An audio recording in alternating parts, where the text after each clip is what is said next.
Syedaralun, seorang ayah di Depok tega membunuh anaknya dan membuat sang istri kritis.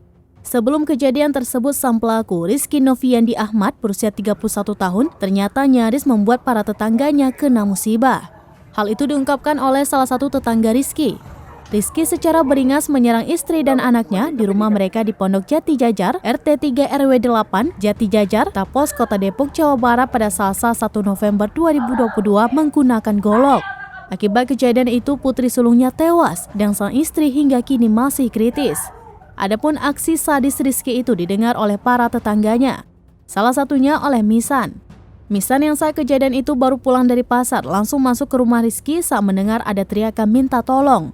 Di dalam rumah tersebut, Misan bercerita sempat mengangkat anak Rizky yang sudah meninggal dunia.